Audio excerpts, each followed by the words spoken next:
Hello friends, welcome to I channel study for you.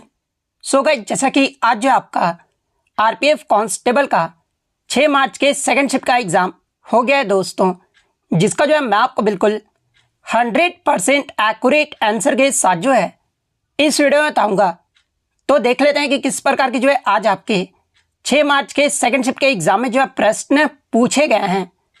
उससे पहले एक बात और दोस्तों, कि जिन्होंने भी अगर चैनल को सब्सक्राइब नहीं किया है तो आरपीएफ कांस्टेबल एग्जाम से रिलेटेड पल पल की अपडेट के लिए जो है चैनल को सब्सक्राइब जरूर कर दीजिएगा। और बगल में ही आपको एक बेल आइकन यानी घंटे का निशान भी दिख रहा होगा, तो आप उस भी जो है जरूर प्रेस कर दीजिएगा। तो चलिए वीडियो को स्टार्ट करते हैं। तो आपका पहला क्वेश्चन आया था कि भारतीय संविधान ने किस देश से जो है राज्य के नीति निर्देशक सिद्धांत यानी डीपीएसपी के विचार को जो है ना ये उधार लिया था। तो देखिए, डीपीएसपी की बात कर ले तो ये जो आपका आयरलैंड देश के संविधान से जो ये आपका लिया गया है, तो आयरलैंड आपका यहाँ पे करेक्ट आंसर होगा। इसके अलावा मैं आपको बता दूं कि डीपीएसपी का जो जिक्र है ना, ये आपके संविधान के भाग 4 और अनुच्छेद 36 से 51 तक जो ये आपका किया गया है। तो ये फैक्ट भी आपको ध्यान में रखना है। नेक्स्ट क्वेश्चन आपका यहाँ पर आता है कि भारत ने किस देश से जो है ये पंचवर्षीय योजना जो वो अपनाया है। तो देखिए, भारत ने जो है ये आपका पूर्व सोवियत संघ से जो है ना ये संविधान में जो है पंचवर्षीय योजना जो वो अपनाया गया है। तो सोवियत संघ आपका करेक्ट आंसर होगा। इसके अलावा मैं आपको बता दूं कि सोवियत संघ में वर्ष 1928 में जो है जोसेफ स्टालिन ने पहली पंचवर्षीय योजना जो वो लागू किए थे। इसके अलावा अगर भारत में बात कर ले तो देखिए, भारत ने आज़ादी के बाद वर्ष 1951 में जो है अपनी पहली पंचवर्षीय योजना जो वो शुरू किया था। तो ये फैक्ट भी आपको ध्यान में रखना है। नेक्स्ट आपका क्वेश्चन यहाँ पर आया था कि साल 2011 की जनगणना के मुताबिक भारत में 0 से 6 वर्ष के बच्चों की जो जनसंख्या है ना, इसका प्रतिशत जो है ये क्या रहा था। तो देखिए, वर्ष 2011 की जनगणना के अनुसार भारत में 0 से 6 वर्ष के बच्चों की जो जनसंख्या है ना, ये आपका 16.45 करोड़ रहा था, जिसमें अगर कुल आबादी के अगर प्रतिशत की बात कर ले तो ये आपका 13.59% रहा था। तो 13.59 आपका करेक्ट आंसर होगा। तो ये तो हो गया आपका 0 से 6 साल के बच्चों के लिए।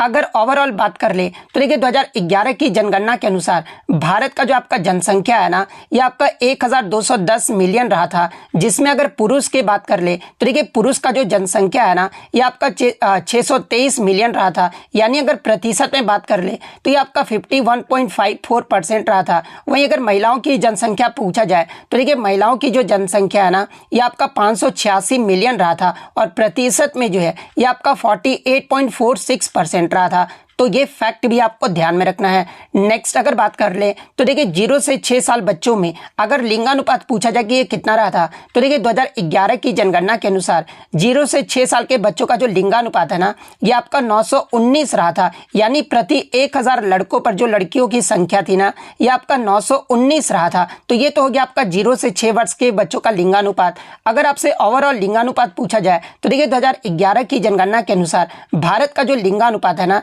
ये आपका 943 रहा था। तो ये फैक्ट भी आपको ध्यान में रखना है। नेक्स्ट आपका क्वेश्चन यहाँ पर आया था कि अकबरनामा जो पुस्तक है ना, ये किसने लिखा था। तो देखिए, अकबरनामा जो पुस्तक है ना, ये आपके अबुल फजल के द्वारा जो वो लिखा गया था। तो अबुल फजल आपका करेक्ट आंसर होगा। इसके अलावा मैं आपको बता दूं कि अकबरनामा को जो है ना ये आपके 3 खंडों में जो ये आपका बांटा गया है। और वो 3 खंड कौन कौन से हैं, तो देखिए, पहला जो खंड है ना ये आपके अकबरों के पूर्वजों के बारे में जो ये आपका बताता है। दूसरा खंड जो है ना ये आपके अकबर के शासनकाल के बारे में बताता है। और तीसरा खंड में आपका आईने अकबरी है, और आईने अकबरी भी जो है ना ये आपके अबुल फजल के द्वारा जो वो लिखा गया है। तो ये सारे फैक्ट जो आपको ध्यान में रखना है। नेक्स्ट आपका क्वेश्चन यहाँ पर आया था कि 1857 के विद्रोह में पराजित होने के बाद नाना साहिब जो है ना ये कहाँ पर जो वो पलायन कर गए थे, यानी कौन सा देश जो वो चले गए थे। तो देखिए, मैं आपको बता दूं कि 1857 के विद्रोह में ये जो आपके नाना साहिब थे ना, ये आपके कानपुर से जो वो नेतृत्व किए थे। और ऐसा माना जाता है, यानी ये आपका कहा जाता है कि पेशवा नाना साहब ने जो है 1857 के विद्रोह में पराजित होने के बाद आखिरी जो साल है ना ये नेपाल के जंगलों में जो वो बिताए थे। तो नेपाल आपका करेक्ट आंसर होगा। नेक्स्ट आपका क्वेश्चन यहाँ पर आया था कि 1857 की क्रांति में बिहार से जो है ये किसने नेतृत्व किया था। तो देखिए, 1857 की क्रांति में बिहार से जो नेतृत्व है ना ये आपके वीर कुंवर सिंह ने जो वो किया था। तो वीर कुंवर सिंह आपका करेक्ट आंसर होगा। नेक्स्ट आपका यहाँ पर आता है कि whose permission is mandatory in constitutional amendment, यानी संविधान संशोधन में किसका अनुमति जो है ना ये अनिवार्य जो वो माना जाता है। तो देखिए भारतीय संविधान के अनुसार किसी भी संवैधानिक संशोधन के लिए राष्ट्रपति की जो स्वीकृति होती है ना ये आपका अनिवार्य जो वो माना जाता है, तो राष्ट्रपति आपका करेक्ट आंसर होगा। इसके अलावा एग्जाम में यहाँ से एक प्रश्न पूछा जाता है कि कौन सा अनुच्छेद जो है ना संविधान संशोधन की अनुमति देता है। तो देखिए भारतीय संविधान का अनुच्छेद 368 के तहत संसद को संविधान में संशोधन करने की शक्ति जो वो दी गई है, और ये अनुच्छेद जो है ना ये आपका संविधान के भाग 20 में आता है, तो ये फैक्ट भी आपको ध्यान में रखना है। नेक्स्ट आपका यहाँ पर आता है कि 2011 की जनगणना के अनुसार भारत का जो जनसंख्या घनत्व है ना यानी पॉपुलेशन डेंसिटी जो है ये कितना रहा था। तो देखिए 2011 की जनगणना के अनुसार भारत का जो जनसंख्या घनत्व है ना ये आपका 382 व्यक्ति प्रति वर्ग किलोमीटर रहा था, तो 382 आपका करेक्ट आंसर होगा। और सबसे अधिक ओवरऑल अगर पूछा जाए कि भारत का जो जनसंख्या घनत्व है ना ये किसका रहा था, तो ये आपका दिल्ली केंद्र शासित प्रदेश का रहा था। और अगर सिर्फ इंडिविजुअल यानी अगर राज्य में पूछा जाए तो देखिए सबसे अधिक जो आपका जनसंख्या घनत्व वाला राज्य रहा था ना ये आपका बिहार राज्य रहा था, तो ये फैक्ट भी आपको ध्यान में रखना है। नेक्स्ट आपका क्वेश्चन, इसके अलावा मैं आपको बता दूं कि 2011 की जनगणना से जो है अब आपके प्रश्न जो वो पूछे जा रहे हैं, तो जिनका भी आगे आने वाले शिफ्टों में एग्जाम है 2011 की जनगणना भी जो आप जरूर देख कर जाइएगा।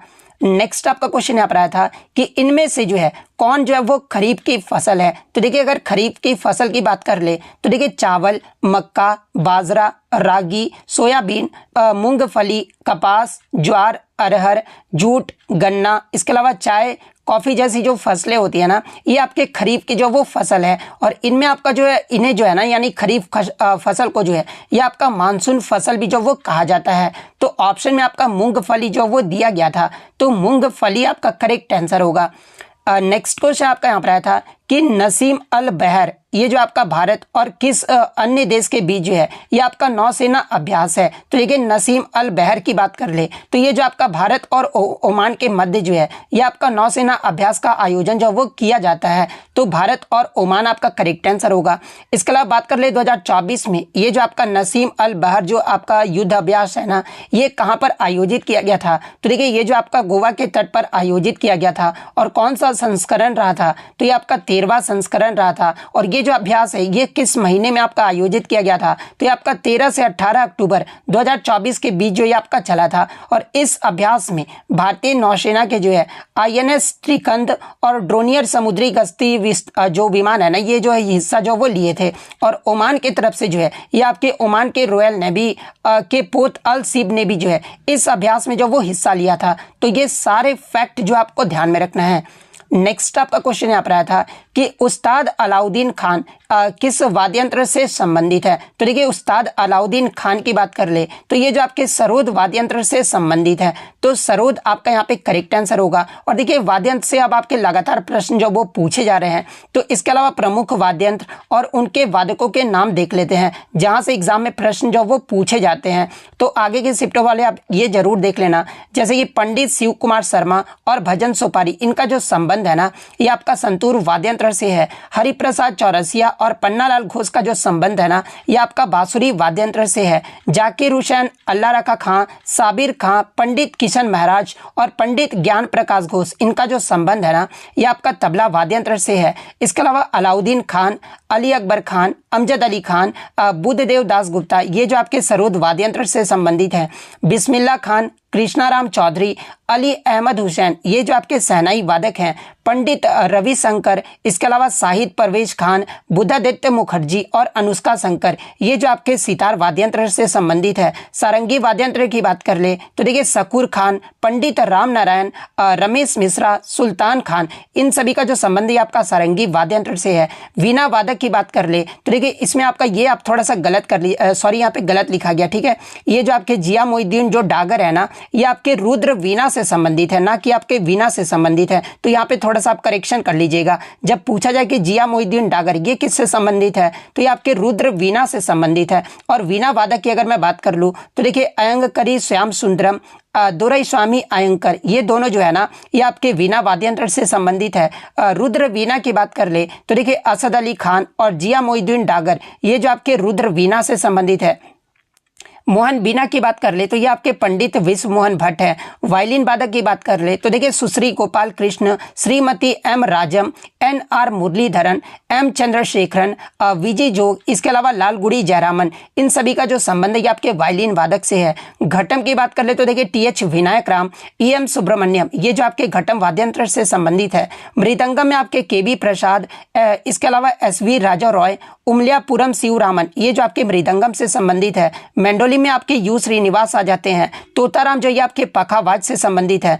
अन्नपूर्णा देवी जो है ना ये आपके सुरबहार से संबंधित है। और ब्रजभूषण काबरा ये जो आपके गिटार वाद्यंत्र से संबंधित है। तो ये सारे फैक्ट जो आपको ध्यान में रखना है। नेक्स्ट आपका क्वेश्चन यहाँ पर आया था कि इनमें से कौन बांसुरी वाद्यंत्र से संबंधित है। तो देखिए बांसुरी वाद्यंत्र से जो है ना ऑप्शन में आपका हरिप्रसाद चौरसिया जो वो दिया गया था। तो हरिप्रसाद चौरसिया जो है ना ये आपके बांसुरी वाद्यंत्र से संबंधित है। और अभी मैंने आपको बताया था तो हरिप्रसाद चौरसिया आपका करेक्ट आंसर होगा। और हरिप्रसाद चौरसिया को जो जन्म है ना ये आपका 1 जुलाई 1938 को जो है इनका जन्म जो है आपका इलाहाबाद में हुआ था, जिनका वर्तमान में नाम आपका प्रयागराज हो गया है। इसके अलावा मैं आपको बता दूं कि हरिप्रसाद चौरसिया को जो है 1984 में संगीत नाटक अकादमी पुरस्कार से सम्मानित किया गया था।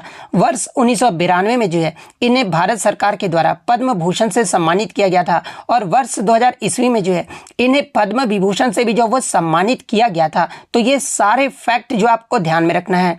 नेक्स्ट आपका क्वेश्चन यहाँ पर आया था कि बरसात में सड़क के मोड़ पर स्कूटर या साइकिल जो है ना ये क्यों जो है ये फिसल जाती है। तो देखिए मैं आपको बता दूं कि तेज रफ्तार में मोड़ लेते समय मोटरसाइकिल चालक अभिकेंद्रीय बल यानी सेंट्रीपिटल फोर्स की कमी के कारण जो है ये जो वो फिसल जाते हैं। तो सेंट्रीपिटल फोर्स यानी अभिकेंद्रीय बल आपका करेक्ट आंसर होगा। नेक्स्ट आपका क्वेश्चन यहाँ पर आया था कि वर्ष 2024 में राष्ट्रीय शिक्षक पुरस्कार जो है ना ये कितने प्राप्तकर्ताओं ने जो वो प्राप्त किया है। तो देखिए मैं आपको बता दूं कि भारत के माननीय राष्ट्रपति श्रीमती द्रौपदी मुर्मू के द्वारा 5 सितंबर 2024 को विज्ञान भवन नई दिल्ली में जो है टोटल आपके 82 चयनित पुरस्कार विजेताओं को जो है ना ये आपका राष्ट्रीय शिक्षक पुरस्कार 2024 जो है ये आपका प्रदान जो वो किया गया है। तो 82 आपका यहाँ पे करेक्ट आंसर होगा। इसके अलावा बात कर ले कि ये जो आपका राष्ट्रीय शिक्षक दिवस है ये किनकी जयंती के अवसर पर मनाया जाता है। तो ये जो आपका प्रत्येक वर्ष 5 सितंबर को डॉक्टर सर्वपल्ली राधाकृष्णन की जयंती को रूप में जो है आपका राष्ट्रीय शिक्षक दिवस के रूप में जो ये आपका मनाया जाता है। तो ये फैक्ट भी आपको ध्यान में रखना है। नेक्स्ट आपका क्वेश्चन यहाँ पर आया था कि लोकमान्य बाल गंगाधर तिलक के द्वारा गणेश उत्सव की जो शुरुआत है ना ये कब किया गया था। तो देखिए मैं आपको बता दूं कि लोकमान्य बाल गंगाधर तिलक के द्वारा गणेश उत्सव की जो शुरुआत है ना ये आपका वर्ष 1893 में जो वो किया गया था। तो 1893 आपका करेक्ट आंसर होगा। लेकिन कुछ बच्चों ने क्वेश्चन इस प्रकार से भेजा था कि लोकमान्य बाल गंगाधर तिलक ने 1893 में कौन से उत्सव की जो वो शुरुआत किए थे। तो गणेश उत्सव आपका दिया गया होगा। तो जिस प्रकार से भी आपका पूछा गया होगा मैंने आपको जो यहाँ पर बता दिया है। नेक्स्ट आपका यहाँ पर आता है कि बंकिम चंद्र चट्टोपाध्याय के द्वारा वंदे मातरम जो है ना ये कब लिखा गया था। तो देखिए बंकिम चंद्र चट्टोपाध्याय के द्वारा वंदे मातरम जो है ना ये आपका 7 नवंबर 1876 को जो ये आपका लिखा गया था। और वंदे मातरम जो है ये आपका किसके द्वारा लिखा गया है। तो ये आपका बंकिम चंद्र चट्टोपाध्याय के द्वारा लिखा गया है। और यहाँ से एग्जाम में आपका प्रश्न पूछा जाता है कि ये जो आपका बंकिम चंद्र चट्टोपाध्याय का जो उपन्यास है ना जो कि आपका आनंद मठ है और आनंद मठ में जो है वंदे मातरम को जो है ये कब शामिल किया गया था। तो देखिए आनंद मठ में जो है ना ये आपका 1882 में जो ये शामिल किया गया था। तो ये फैक्ट भी आपको ध्यान में रखना है। और पहली बार किस कांग्रेस अधिवेशन में गाया गया था। तो देखिए मैं आपको बता दूं कि पहली बार जो ये गीत है ना ये आपका 1896 में कांग्रेस के कलकत्ता अधिवेशन में जो वो आपका गाया गया था। और मैं आपको बता दूं कि वर्ष 1950 में भारतीय संविधान सभा ने वंदे मातरम को जो है भारत का राष्ट्रीय गीत जो वो माना था। तो ये सारे फैक्ट जो आपको ध्यान में रखना है। नेक्स्ट आपका क्वेश्चन यहाँ पर आया था कि भारत की तीसरी पंचवर्षीय योजना की जो है विफलता का मुख्य कारण जो वो क्या रहा था। तो देखिए तीसरी पंचवर्षीय योजना की बात कर ले तो इसका जो आपका अवधि है ये आपका 1961 से 1966 तक रहा था। और इसका जो उद्देश्य है ना ये भारत की अर्थव्यवस्था को आत्मनिर्भर और स्व उत्पादक जो ये बनाना था। और इसकी अगर बात कर ले तो देखिए इसने बहुत सारे राजनीतिक और आर्थिक संकट का जो वो सामना किया था। यानी तीसरी पंचवर्षीय योजना के दौरान जो है ना भारत में बहुत सारे राजनीतिक और आर्थिक संकट का जो वो सामना किया था। जैसे कि 1962 में आपका भारत चीन युद्ध भी जो आपका हुआ था। इसके अलावा 1965 में आपका भारत पाक की युद्ध भी जो वो किया गया था। तो इन दोनों में से आपका जो भी ऑप्शन में दिया गया होगा वो आपका यहाँ पे करेक्ट आंसर होगा। और इसी आर्थिक और राजनीतिक संकट के कारण जो है आपके तीसरी पंचवर्षीय योजना के बाद जो है ना आपका योजना अवकाश जो है आपका घोषित करना पड़ा था। यानी तुरंत बाद आपका तीसरी पंचवर्षीय योजना के बाद चौथी पंचवर्षीय योजना तुरंत आपका नहीं आया था। तीसरी पंचवर्षीय योजना के बाद जो है आपका योजना अवकाश जो वो घोषित किया गया था। तो ये सारे फैक्ट जो आपको ध्यान में रखना है। नेक्स्ट आपका यहाँ पर आता है कि मंगोल साम्राज्य के शासक किस वंश से थे। तो देखिए मंगोल साम्राज्य के जो शासक थे ना ये आपके चिंगा गिसिड राजवंश के थे, जिसका नाम साम्राज्य के संस्थापक चंगेज खान के नाम पर जो ये आपका रखा गया था। नेक्स्ट आपका क्वेश्चन यहाँ पर आया था कि निम्नलिखित में से कौन सी पर्वत जो है ना कौन सी पर्वत श्रृंखला उत्तर और दक्षिण भारत को जो है ये आपका विभाजित करती है। तो देखिए ये जो आपका विंध्य पर्वत है ना ये जो आपका उत्तरी भारत के मैदान को दक्कन के पठार से अलग करती है, और ये जो आपका पर्वत श्रृंखला जो है उत्तर और दक्षिणी भारत को जो ये आपका बांटता है। तो विंध्य पर्वत श्रृंखला आपका करेक्ट आंसर होगा।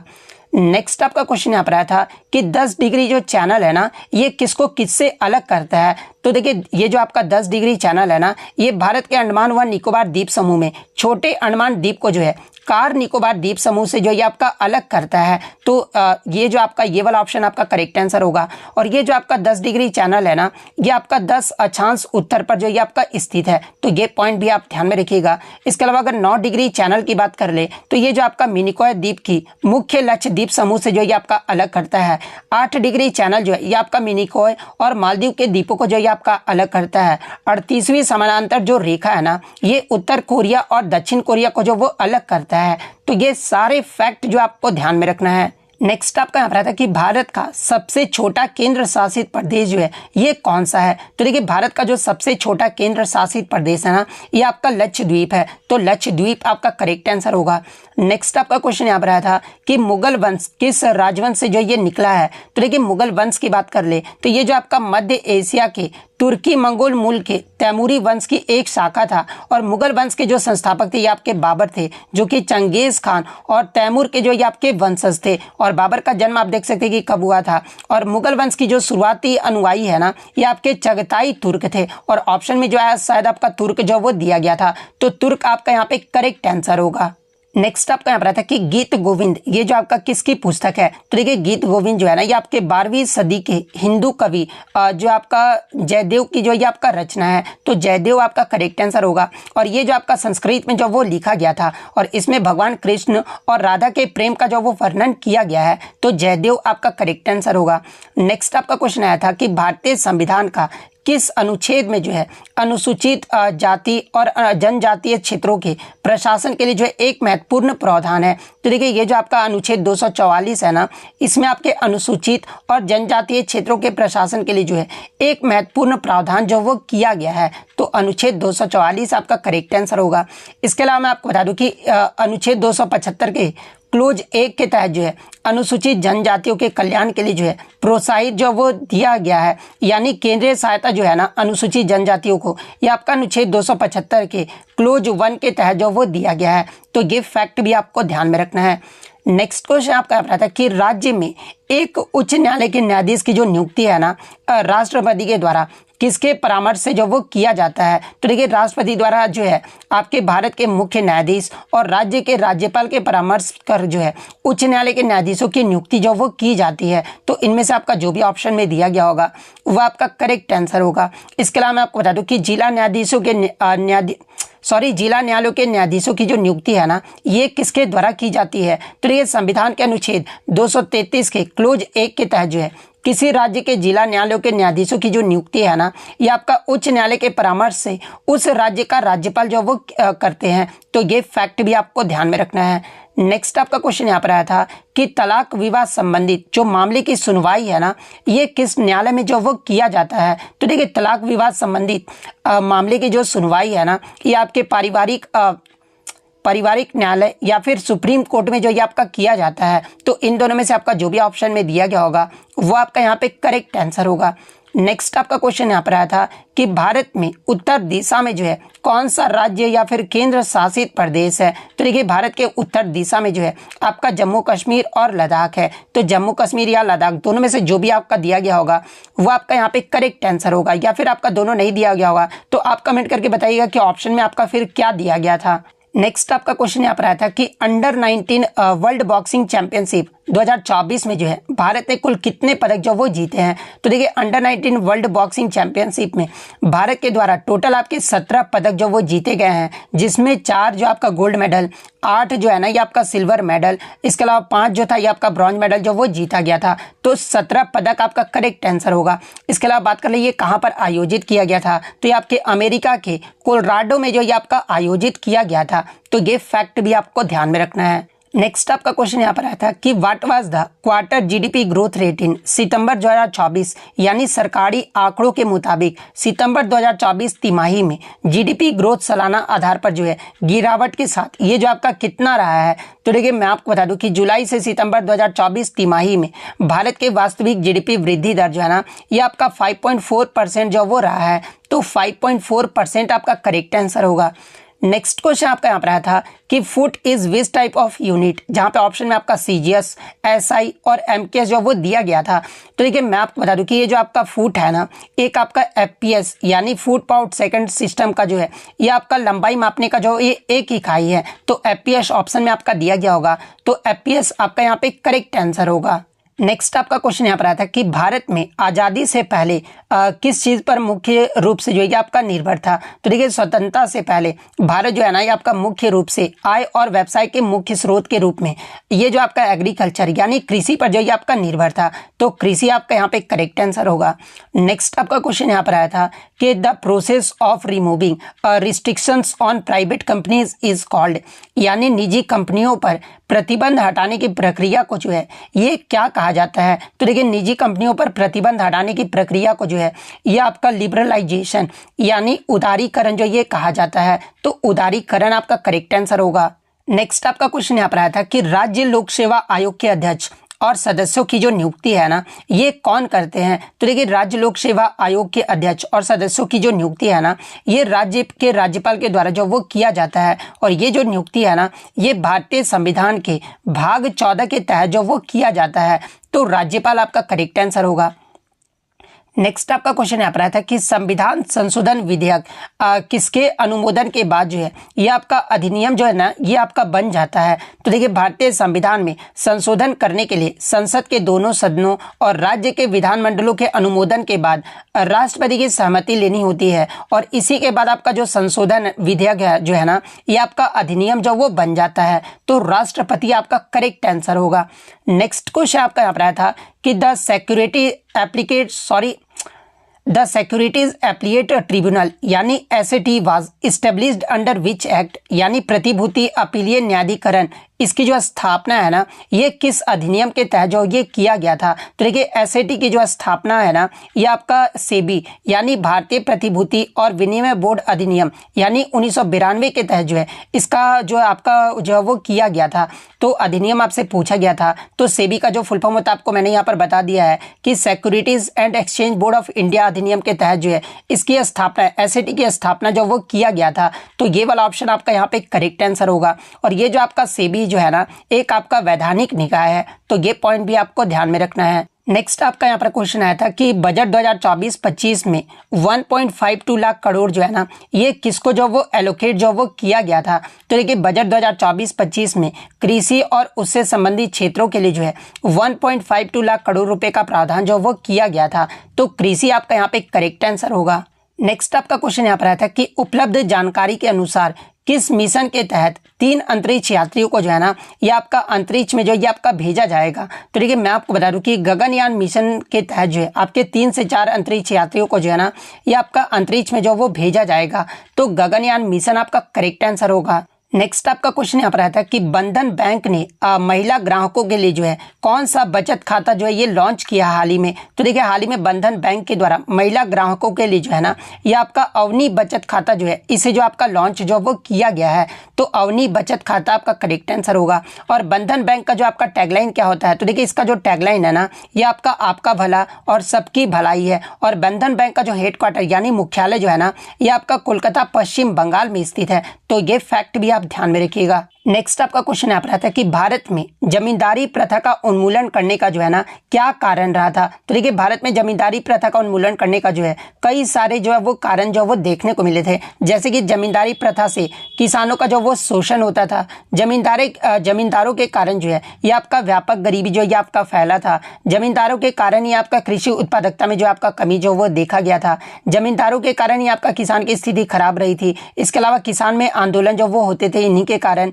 इसके अलावा किसानों को ज़्यादा किराया और कर देने के लिए जो है ये आपका मजबूर जो वो किया जाता था। इसके अलावा जमींदारों के कारण ही जो है किसानों पर अत्याचार होता था और जमींदारों के कारण ही जो है किसानों की जमीन से जो है बेदखल होने की स्थिति भी जो ये आपका पैदा जो वो किया गया था। तो इनमें से आपका जो भी ऑप्शन में दिया गया होगा वो आपका यहाँ पे करेक्ट आंसर होगा। नेक्स्ट आपका क्वेश्चन यहाँ पर आता है कि अंग्रेजों के शासन काल में भू राजस्व टैक्स से जो है कौन सा असर जो वो देखने को मिला था। तो देखिए अंग्रेजों के शासन काल में भू राजस्व टैक्स से जो है ना कई सारे असर जो वो देखने को मिले थे। जैसे कि किसानों की दरिद्रता जो ये आपका बढ़ी थी, कई गांव जो ये आपके खाली हो गए थे, किसानों ने जमीन छोड़ दी थी, किसानों का आक्रोश 1857 के विद्रोह में जो वो देखने को मिला था। जमींदारों का नियंत्रण जो ये आपका कमजोर हो गया था। जमीन का जो स्वामित्व है ना ये व्यापारियों और साहूकारों के हाथों में जो वो चला गया था। इसके अलावा मैं आपको बता दूं कि कुछ और भी असर देखने को मिले थे। जैसे कि अंग्रेजों ने गांव के जमींदारों के साथ सीधे समझौते जो वो नहीं किए थे। राजस्व अधिकारियों ने ज्यादा राजस्व मांगा जिसे किसान जो वो नहीं चुका पाए थे। अंग्रेजों ने किसानों से जो आपका बकाया धन वसूलने के लिए सीधे और अप्रत्यक्ष तरीकों का इस्तेमाल भी जो वो किया था। अंग्रेजों ने अपने कार्यक्रम और सैन्य अभियानों के लिए जो है किसानों से जो वो कर वसूला था। और अंग्रेजों ने जो है भूमि राजस्व में भी जो है वो वृद्धि किए थे। इसके अलावा मैं आपको बता दूं कि इस राजस्व प्रणाली का कुछ खास बातें को, जैसे कि अंग्रेजों ने जो है रैयतवाड़ी व्यवस्था जो वो लागू किए थे और इस व्यवस्था में सरकार के किसानों से जो है ये आपका सीधा संपर्क जो वो नहीं हो पाता था। तो इनमें से आपका जो भी ऑप्शन में आपका दिया गया होगा वो आपका यहाँ पे करेक्ट आंसर होगा। अब बहुत सारे बच्चों का ये क्वेश्चन रहता है कि सर आप इतना वीडियो लेट क्यों लाते हैं। तो देखिए मैं आपको बता दूं कि YouTube पर आपका कोई भी ऐसा चैनल नहीं मिलेगा जो इतना 100% आपको रियल और 40 से 45 क्वेश्चन जो आपको ला कर देता हो। तो इसलिए मैं बोलता हूं कि वीडियो लेट आएगा, लेकिन आपको 100% जो आपको क्वेश्चन जो एग्जाम में पूछे गए हैं वही क्वेश्चन जो आपको देखने को मिलेगा। 5-6 क्वेश्चन तो मैं भी जल्दी लेकर आ जाऊंगा, ऐसा तो मैं भी कर सकता हूं, लेकिन मैं सबकी तरह क्यों करूं, ठीक है। कुछ आपको अलग हटके ही करना पड़ता है लाइफ में, ठीक है। तो मैं जो है 40 से 45 क्वेश्चन जो है हर वीडियो में लेकर आता हूं, इसलिए वीडियो जो वो लेट जो आपको देखने को मिलता है। और बहुत सारे बच्चों से ये पूछना पड़ता है कि क्या ये प्रश्न आया था। अगर गलत प्रश्न मैं बताऊंगा तो खुद ही बच्चे बता देंगे, ठीक है। इसलिए मैं कोशिश करता हूं कि 100% एक्यूरेट क्वेश्चन ही जो है आपके लिए प्रोवाइड कर सकूं, इसलिए आप थोड़ा समझिए, ठीक है। तो इतने क्वेश्चन जो है आज मुझे बच्चों के द्वारा मिले थे जो कि आपके 100% रियल और ऑथेंटिक है। तो अगर वीडियो अच्छी लगी तो वीडियो को जो है लाइक जरूर कर दीजिएगा और इसी तरह रियल एनालिसिस पाने के लिए जो है चैनल को सब्सक्राइब जरूर कर दीजिएगा। तो मिलते हैं नेक्स्ट वीडियो, तब तक thank you, all the best.